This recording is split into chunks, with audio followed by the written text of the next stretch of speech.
Hello, everyone, and welcome to the November Wild Wednesday.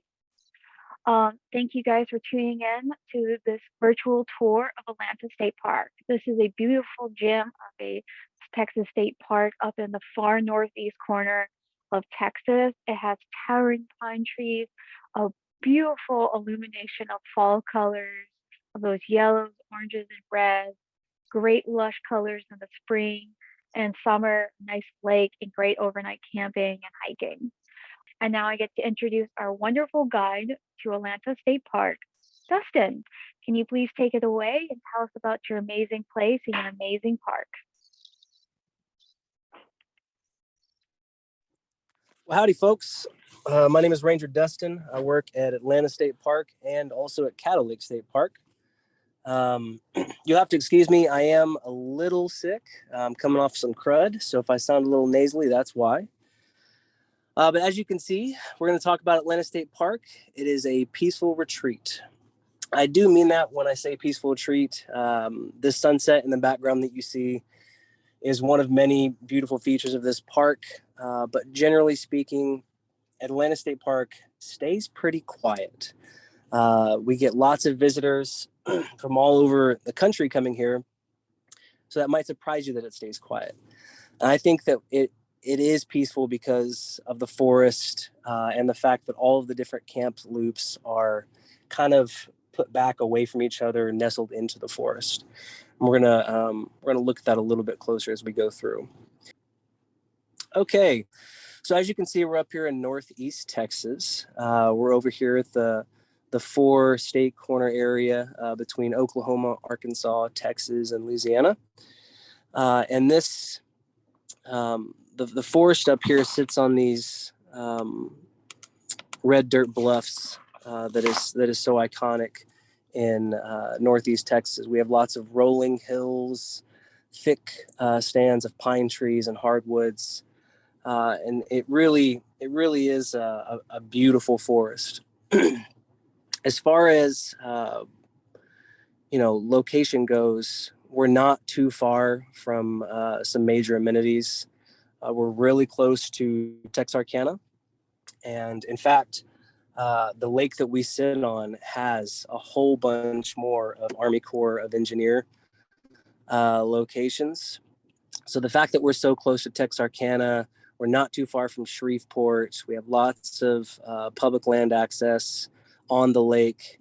And if you are just passing through, say, from east to west or west to east, this is a great spot to stop in from. We get lots of visitation from Oklahoma City, from Dallas, from Houston, and quite a few people coming to visit from Texarkana and Shreveport. The locals also love this park. Every weekend or every other weekend, we like to have interpretive programs. So they get to enjoy that. But this is also a recreation rich park and a history rich park. So like I said, we're not far from Texarkana, but locally speaking, here in the area, we are right outside of Atlanta, not too far from historic Jefferson, Linden, and then of course Texarkana. We're very close to Cattle Lake State Park. It's about a 45-minute drive south of here, down Highway 43. We're not too far from Dangerfield State Park or Lake Bob Sandlin State Park. Now, keep that in mind as we're talking. A lot of people get their state parks pass, and we get a lot of retirees who like to visit each of the parks. So if you wanted to make Atlanta State Park your base for, say, a week, this puts you in the ideal situation to visit some of these other parks. And yeah, I think it does make an excellent base camp for adventure for a lot of our retirees. But it also is a lot of fun for some of our families with smaller children or large families. Okay, so here is our our facility map. As you can see, when you come in down here off of FM 1151, take a left, and you'll come into the park. Now you remember what I said earlier about those camp sites, those camping loops being away from each other. So on the left side here, of the map, you'll notice that we've got the Knights Bluff camping area, and then way back off to the right, we've got the Wilkins Creek camping area, and above that, the White Oak Ridge. Now, in between all of these are a set of trail systems, and you could, if you wanted to, with just a quick hop over the road, you could take one trail over here on the left, Volks March, all the way through to the other side, and hop on the road for just a minute to get to the other trails. I think it's a pretty cool feature of our park. And each camping loop has access to the trail systems, like I said, but they also have access to bathrooms and showers, which is a really cool feature. Not every park has bathrooms at each camping loop. Ours does, and they do all have showers. So some cultural history. So around 2000 to 1200 years ago, the ancestors of the Caddo settled the Sulphur River, and the Caddo are thriving today, but around this time they were starting to form their agricultural practices that made them semi-permanent. This park is nestled on top of what used to be a Caddo village. There's lots of Caddoan history here, and it's a really special feature.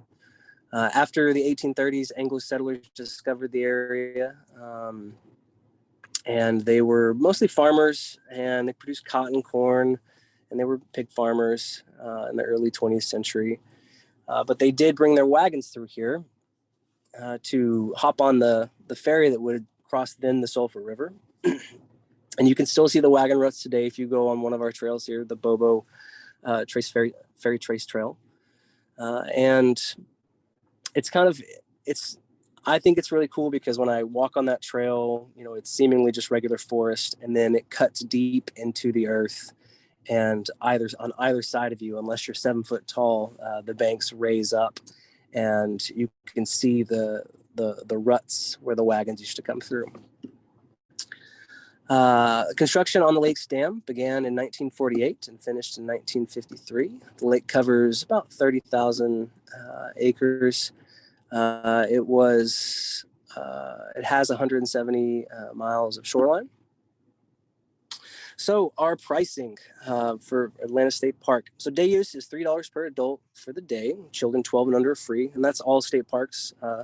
Children 12 and under are free. They vary in the day use fees. Our pavilion is $35 a day, and it's located in the Knights Bluff day use area. This is one of the key features for our weekend visitation. We usually have quite a few people renting out the pavilion for family reunions. Sometimes we get weddings, we get lots of birthdays, and then every now and then we get Boy Scout groups that come through who want to use the pavilion. Overnight wise, our campsites with electricity with 30 amp sites are $14 plus your day use fees. Our campsites with electricity for 50 amp are also $14 a day plus day use. And then our full hookup sites, both with 30 amp and 50 amp, are $16 a night plus day use fees. So the pricing is really affordable when you look, across the board. When you look at other, private camping RV campsites, I think if you're an outdoor enthusiast, or if really you're just looking for a quiet place to put your RV for a week, I think that Atlanta State Park is a great option. So that recreation I was talking about. For aquatic adventure, we've got plenty of fishing.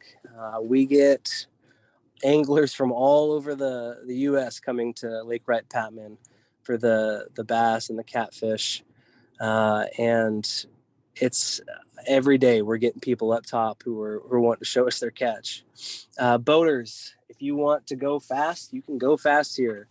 All of the boating regulations still apply, but this is a wide open lake, and it's pretty cool. The banks out here make for great viewing too. If you want to do some nature viewing, if you want to get some birds along these banks, and you want to putt across at a slow pace. It's good for that. Same in canoeing and kayaking. We do have canoes and kayaks for rent. So if you want to fish out on the water and you don't have a boat, you can come rent one from us. We do have a designated swimming area, and along with that comes those scenic lake views. Behind the picture in the background here is the swimming area. For land-based adventure, we do have the camping. We have tent sites or sites with tent pads. We have 4.8 miles of hiking trails. The birding in this park is pretty spectacular. We get lots of woodpeckers. We even have pelicans coming here in the late fall and the winter down from Canada. And I'll talk a little bit more about them here in a second. We do have grill and picnic areas all over the day use area and at each of our sites. We have a basketball goal, a volleyball net. And I think that our park, I know that those electric bikes are starting to become very popular. I think if you have one of those electric bikes, our park is pretty great. Our roads are well maintained, and it's very scenic. You can ride around our park all the way from the beginning at headquarters through the day use area and back towards the other campsites. And it's easy to get to both the swimming area and boat launch and our back boat launch. And like I said, we have interpretive programs. Now, I am the park interpreter, so I put on some programs here, but I also have a volunteer interpreter here, and she is a former teacher, and she's an excellent birder, and she leads lots of hikes. We do lots of art in the park for families. This park really does try to stay connected with the community. Okay, so that nature viewing I was talking about, the pine warblers, we have the woodpeckers. Out here, we get lots of red-bellied and red-headed woodpeckers. We also have the pileated. In the winter, the ducks and the American white pelicans and the various gulls are big showstoppers out on the lake. People come from all over the world to see the pelicans, who are come to visit our park, but they group in such large areas on the lake. It's fantastic to see them out there, and they are gregarious, so they like to hang out with each other. They're here to feed and mate. So it's pretty cool. We also have eagles. They like to visit our park. We have a couple that we think live here year round in this area because of the weather. The weather's pretty mild as far as winter is concerned. For fishing, lots of crappie, largemouth bass, white bass, several species of sunfish. We also have the catfish that I was talking about. Plenty of them, channel cats. There's a few pictures of some of the animals I was talking about. Up in the left-hand side, there is a pileated woodpecker. One thing I really do want to try and nail home for us here is that Atlanta State Park is home to many communities, whether it's the Pelican or the locals. People bring their children and grandchildren here to enjoy the beautiful scenery. The park and our day use area is excellent for birding. This park is home to many communities, whether it's locals or the Pelican, and there's something here for everybody. Our day use area is excellent for birding, stargazing, or regular nature photography. We have swing sets and a day use pavilion, fire pits, grills.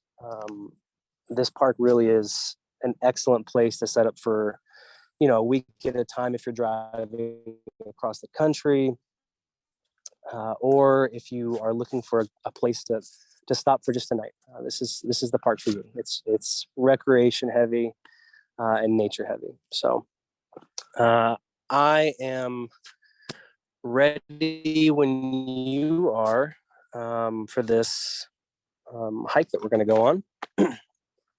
Okay, so hey, this is what I look like. And this is the trail that we're going to go on. So this is Volks March Trail. This is the sign that you'd come up to.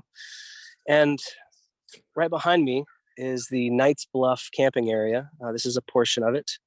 Heading this direction would be the day use. But there's a bathroom located conveniently right there. And that direction leads back to headquarters in the other campsite. So I'm not going to take you on a traditional interpretive talk. I think instead, what I'm going to do is I'm going to walk us down this trail and we'll point out a few things. As you can see, there's something that's been rooting around over here. It could be an armadillo. It could be deer. But we do have quite a few armadillos out here. We did have a weather system roll through here the other night. So you're going to find that a bunch of our leaves have probably fallen off. But there's still a few that are up. And there's also going to be some limbs on the trail.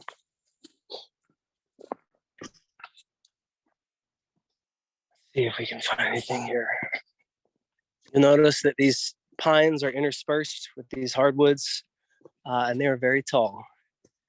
We get a lot of people who have not been around trees this size, who come from West Texas or they come from Central Texas. And when they stay in our park, it's usually one of the first things they tell us is that they've never been around trees so tall. So as we come through here, you're going to notice that we've got a bunch of beautyberry over here. And beautyberry is edible, though I would hope that you don't eat it from our park. It has a medicinal flavor. And if you pinch it between your fingers, you will have a pink and magenta dye. It has been used for that. Right now, if you listen, you can probably hear quite a bit of chatter amongst the birds, some crows. I've seen a couple of red-shouldered hawks flying this morning. If you're out here and you're quiet, there's a good chance that you're going to see deer. Right now, we've got a lot of deer roaming the park. That's because all of the oaks are dropping their acorns.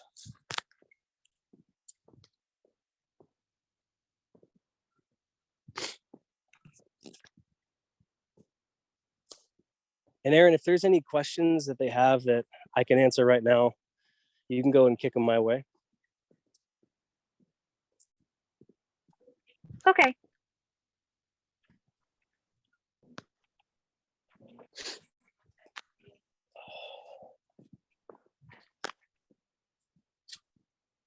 So in the beginning, I was talking about those rolling hills. We're getting ready to experience it on our walk, which I think is a really cool thing that you actually get real hiking in this park. A lot of parks, when they say they have hiking, sometimes they just have walks. This does require you to walk up and down hills, and that erosion happens because we get lots of rain. But if you were to walk all of our trails in a day, I think it would make a good day of hiking.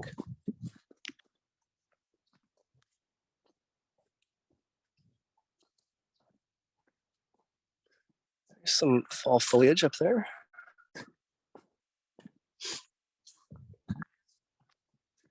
I think that's another cool feature in East Texas.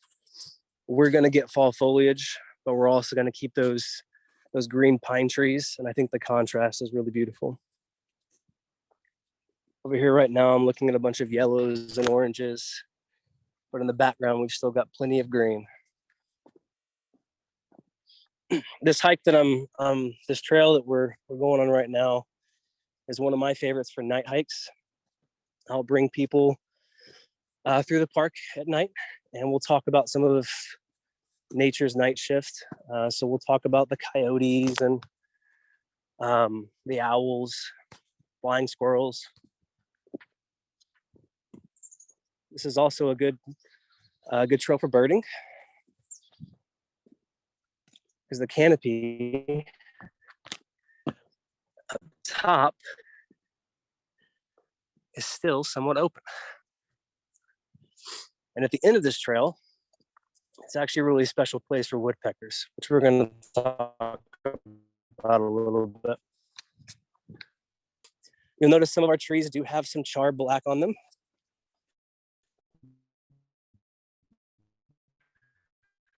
We have done a control burn at this park. Hi, everyone. Contrary to some people's belief, control burn are necessary. Fire is actually good for the forest.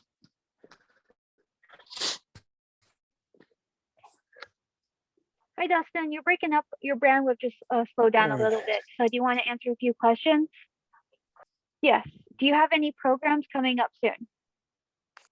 Yes, we do. We're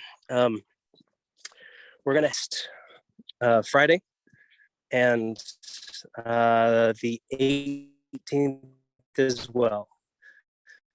I would normally have programs on the weekends as well, but I've got a few Boy Scout groups coming in that I have pre-planned to talk with. Generally speaking, though, we'll have them every weekend or every other weekend on their events on tpwd.com.